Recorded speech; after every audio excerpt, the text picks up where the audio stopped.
warahmatullahi wabarakatuh. Selamat datang kembali guys, welcome back to my YouTube channel Mas AWS. Jadi ada beberapa request nih dari beberapa teman ya yang ngechat ke HP, ke Japri ke WA saya. Termasuk beberapa viewer yang ada yang request untuk ngulas ini lagi. Jadi kali ini sesuai dengan judul yang saya angkat ya. Jadi kesalahan 95% calon YouTuber. Kalau angkanya sih belum dapat angka yang valid ya, tapi kalau menurut saya sih gitu, 95%. Jadi gini, saya akan membagi video ini dalam dua part ya, part 1 dan part 2, jadi tonton sampai habis. Oke, kita mulai part 1 nih. Di part 1 nih gini, saya ingin membahas kalau istilah saya ini kesalahan mindset YouTuber pemula. Ada dua kesalahan yang menurut saya harus kita sinkronkan porsinya. Jadi saya bicara tentang proporsi ya. Jadi gini, banyak sekali calon YouTuber yang bermimpi terlalu muluk. Ini kesalahan mindset. Jadi misalnya gini, ketika Anda buka channel, langsung Anda mikir Anda ingin jadi Atta Halilintar misalnya, atau Ria Ricis, apa-apalah itu. Jadi akhirnya ketika kita terbawa mimpi yang terlalu muluk, langkah kita pasti bakal salah. Gak ada salahnya kalau kita bercita-cita tinggi, itu gak ada salahnya. Tapi fase per fase bro. Jadi misalnya gini nih, kita bercita-cita punya 100.000 viewer. Menurut saya cita-cita itu tidak terlalu layak kita pasang di benak kita ketika viewer kita baru 20 misalnya. Jadi ketika kita dapat viewer 20, mungkin kita bermimpi untuk dapat view 100. Begitu dapat 100 kita bermimpi dapat view 1000, begitu seterusnya. Dengan cara-cara yang mungkin kita nge-share di beberapa komunitas, Facebook, WhatsApp, Telegram, dan lain sebagainya ya. Jadi porsi mimpi, kita nggak boleh bermimpi terlalu muluk. Ada waktunya kita bermimpi tinggi, ada waktunya mimpi itu kita batasi step by step, fase per fase. Kemudian yang kedua adalah sebaliknya, ketika kita berpikir terlalu pesimis. Karena mungkin nih, kita bikin channel nih ya ceritanya. Kita bikin channel, terus kemudian kita tahu, kita ngelihat misalnya kita masuk komunitas calon YouTuber pemula di WhatsApp atau di Facebook, segitu banyak ternyata kompetitor saya ratusan ribu atau bahkan mungkin jutaan di Indonesia. Asal teman-teman tahu aja, coba deh cari di Facebook komunitas YouTuber pemula, ada tuh yang membernya sampai 100 ribu lebih. Artinya itu semua calon kompetitor Anda, kompetitor saya. Jadi yang ingin saya garis bawahi di part 1 adalah mindset kita harus benar dengan porsi yang tepat. Kita boleh bermimpi, jangan terlalu muluk, tapi jangan sampai juga terjebak sebaliknya ketika kita mungkin terlalu pesimis. Menurut saya tidak bagus. Karena kepercayaan diri itu penting. Tolong diperhatikan quote saya, tolong diperhatikan kalau perlu dicatat nih, bisa untuk WA story. Jadi gini, kita harus yakin dengan kemampuan diri kita. Kita harus percaya diri. Karena ketika kita percaya diri, pada hakikatnya, pada saat yang sama, kita sedang percaya bahwa Tuhan punya kemampuan untuk memampukan diri kita. Menurut saya hakikat kepercayaan diri itu seperti itu. Saya ulangi lagi ya, kita harus percaya diri karena ketika kita sedang percaya diri, pada hakikatnya, sejatinya kita sedang percaya bahwa Tuhan punya kemampuan untuk memampukan diri kita. Oke, jadi part 1 masalah mindset dan porsi mimpi. Menurut saya seperti itu. Kita sedikit menyentuh masalah teknis di part 2 ya. Di part 2 kita sentuh masalah teknis dan bisa bongkar semua praktek-praktek yang selama ini saya lihat dan Anda pasti lihat. Dan saya yakin mudah-mudahan masuk ke teman-teman, kita sama-sama membuka pikiran. Karena channel ini adalah channel Mas AWS, saya akan berusaha membuka logika Anda dan alur berpikir Anda di part 2. Di part 2 ya, sama minum dulu. Oke, kita kembali lagi di part 2 ya. Saya sedikit menyentuh masalah teknis, walaupun nggak detail banget, karena detail teknis ada di banyak video. Sekali lagi, karena channel ini channel logika, channel alur berpikir, saya ingin sedikit menyentuh masalah teknis, tapi dengan ciri khas Mas AWS ya, tetap dari jalur logika, jalur alur berpikir. Jadi gini, apa sih masalah terbesar YouTuber pemula? Coba masalah terbesar menurut saya adalah, coba cari deh di Facebook, di YouTube. Masalah terbesar adalah terjebak dalam sub for sub. Ini udah saya bahas di video saya, nanti saya kasih linknya ya di akhir video. Jadi gini, saya ingin membuka pikiran Anda, wahai para pelaku sub for sub. Jadi gini, banyak sekali orang yang salah berpikir. Saya ingin mengajak Anda berpikir matematis dan lebih dalam. Jadi gini, pada tahu kan syarat monet 1000 subscriber 4000 jam tayang. It means, artinya menurut YouTube idealnya itu seperti itu. Ketika kita dapat penambahan 1 subscriber, maka kita harus dapat 4 jam tayang. Ya nggak usah persis juga seperti itu sih, 2 jam 3 jam. Tapi yang terjadi adalah, kalau teman-teman perhatikan di opening saya tadi ya, ada yang subscribernya udah hampir 500, jam tayangnya baru 16. Ada yang subscribernya udah hampir 3000, jam tayangnya baru 1000 berapa. Jadi kelihatan banget bahwa channel ini tidak sehat. Channel ini tidak sehat karena jumlah subscriber jauh di atas jumlah jam tayang. Dan jangan lupa teman-teman yang terjebak sub, coba perhatikan ya. Saya yakin sekali Anda sering melihat seperti di opening saya tadi. Sekali lagi ya, opening saya tadi itu saya ambil dari beberapa grup Facebook, kemudian grup WhatsApp, dan ada beberapa chat pribadi yang masuk ke saya. Itu yang saya capture tadi, screenshotnya saya kirim untuk opening tadi ya, teman-teman ya. Jadi gini, sengaja berpikir ya teman-teman. Kalau misalnya sub for sub, berapa sih yang paling lama? Paling 5 menit, ada yang 2 menit, ada yang 3 menit ya.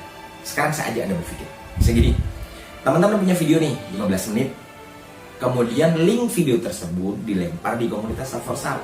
Ayo sub for sub 2 menit, 2 menit view habis itu sub, atau 3 menit, atau mungkin 5 menit. Saya ajak logika Anda berpikir. Misalnya, Anda nonton sepak bola, misalnya nih, Anda nonton, ya let's say Persija lah. Anda nonton Persija di Lebak Bulus, ya. Jadi kalau pertandingan sepak bola itu kan 45 menit tuh, satu babak ya. Kalau 2 babak kan berapa tuh? 90 menit ya, 1 jam setengah plus rehatnya 15 menit, plus injury time dan sebagainya. Katakanlah 2 jam. Saya ajak Anda berpikir. Anda nongkrong di depan Lebak Bulus, ketika Anda start nongkrong, pertandingan mulai.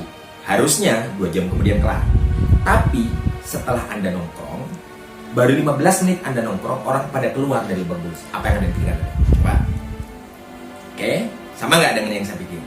Jadi kesimpulannya, kalau kejadian seperti itu adalah pertandingan di Lebak Bulus nggak menarik. Sehingga yang harusnya durasinya 2 jam, 15 menit orang udah pada keluar.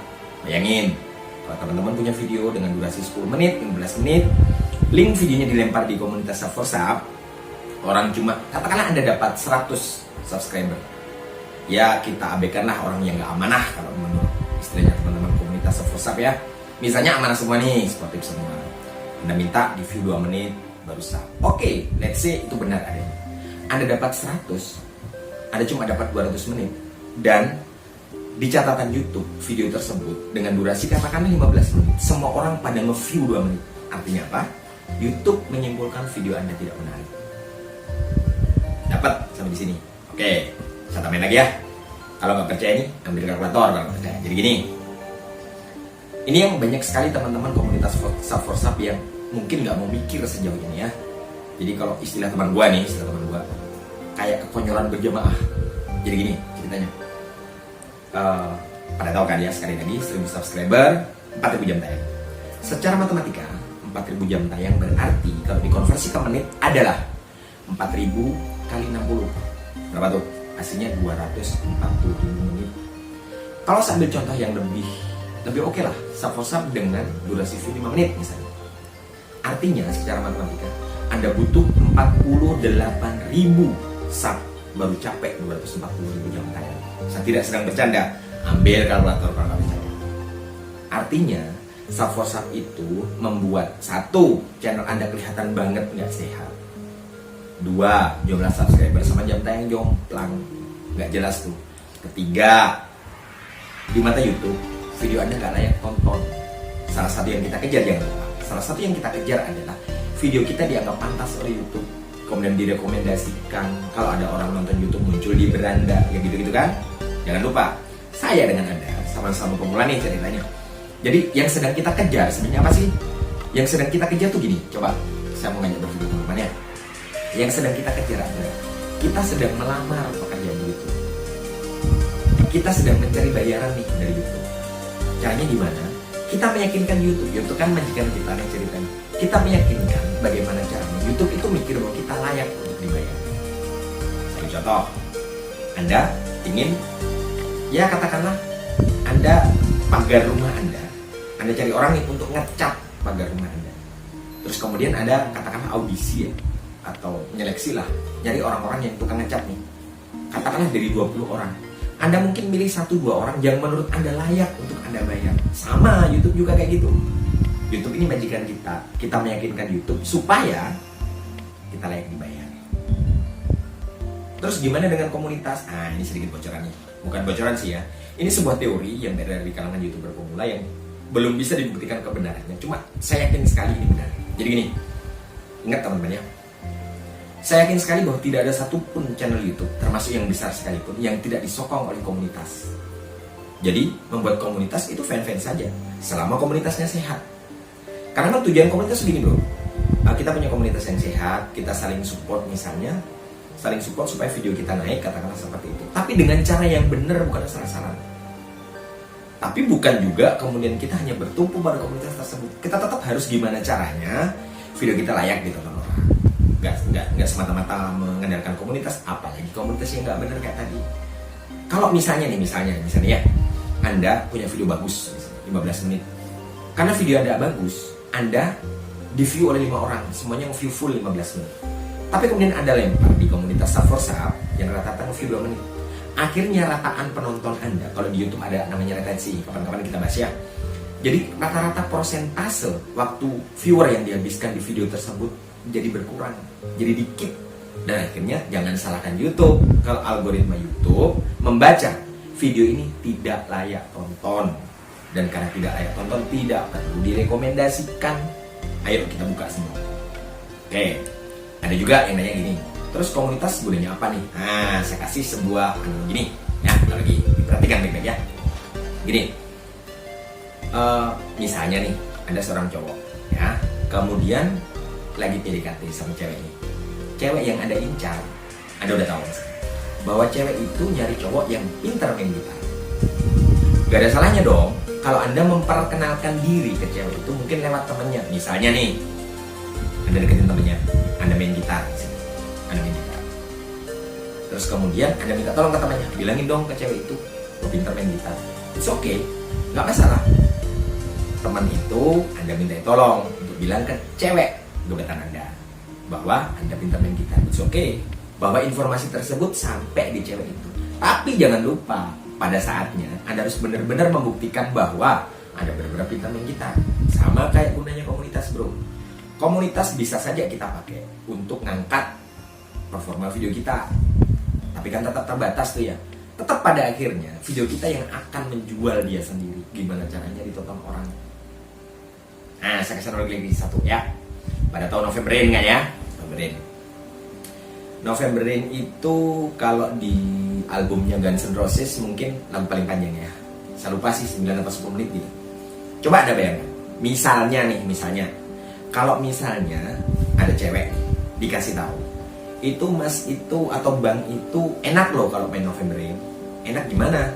Saya pernah denger dia main Novemberin 2 menit, enak banget. Apa yang Anda pikir? Novemberin itu lagunya kalau nggak salah 9-10 menit, belum opening piano jadi Axl Rose, udah berapa lama tuh. Kalau misalnya orang bilang Novemberin itu bagus Anda mainkan, tapi dia cuma nonton 2 menit, gimana orang mau percaya? Kalau orang mau percaya, oh abang itu bagus main Novemberin, main pianonya bagus, ditonton sampai habis, dengerin sampai habis. Kalau cuma 2 menit, siapa yang mau percaya kalau dia benar-benar bagus main Novemberin? Ini contoh, sama kayak analogi nonton Persija tadi di Lebak Bulus, atau nonton Persebaya di Surabaya, nonton Arema di Malang, ya gitu-gitulah. Jadi kita tetap harus kejar nih bro, bahwa YouTube ini akan membaca. Nah, ada namanya algoritma ya. Waktu tonton yang dihabiskan, kemudian subscribernya sehat atau enggak. Udah saya bahas di video sebelumnya ya. Subscribernya sehat atau enggak, viewernya sehat apa enggak. Akhirnya YouTube menyimpulkan nih, video ini layak tonton atau enggak. Kalau Anda misalnya menuju peninjauan monetisasi, katakan Anda punya 30 video, rata-rata let's say 10 menitan lah atau 15 menitan. Tapi semua video Anda kan hasil Sub4Sub ditonton hanya 2 menitan, 1 menitan.